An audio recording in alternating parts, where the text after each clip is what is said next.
You will probably scream a lot, and that is exactly what I want you to do. It's what turns me on. It's a scene people in Elephant Butte will never forget. Unbelievable. It was just crazy. We were shocked. The shock only grew as David Parker Ray's tales of torture and murder emerged, along with the secrets of what he called his toy box, a trailer filled with surgical tools, video cameras, even a gynecological chair wired to shock his victims. Darren White was the Secretary of the Department of Public Safety at the time. It didn't take long for everyone to know that we were dealing with perhaps one of the most sick and twisted people in New Mexico history.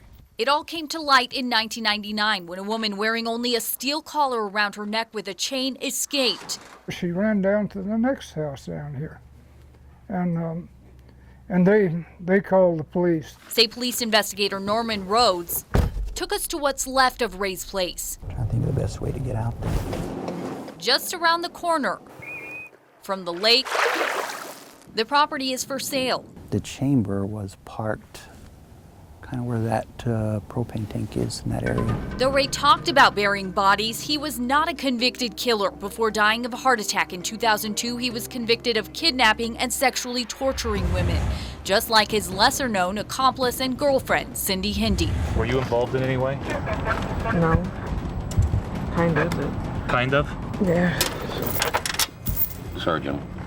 After taking a plea deal on charges of kidnapping and rape for her role in what happened here at Ray's Elephant Butte home, Hendy was sentenced in 2000 to 36 years behind bars. She was just as much responsible for what took place in Elephant Butte than David Parker Ray. Hendy's plea deal came 3 months before a new law went into effect requiring violent criminals to serve at least 85% of their sentence, even with good time. With good behavior under the old rules, Hendy only has to spend about 18 years behind bars. That time is up. The parole board says Hendy only has to submit a plan for where she'll live after release. Once they check it out and approve it, she'll be out on parole for 2 years. I wish she would spend the rest of her life in prison. Questions linger about how much she knows of unsolved murders. Ray told her he killed at least 40 women, claims that sent crews searching for bodies over the years.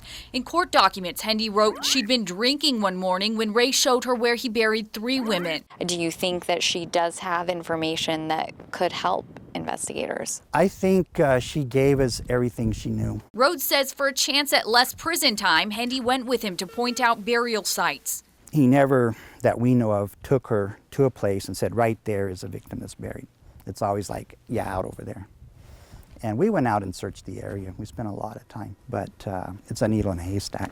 Do you think it will ever be solved? No, I don't think so. Just a big case with a lot of questions and very little answers. A lot of questions that still haunt this quiet community. On special assignment, Lizzie Mitri, KRQE News 13.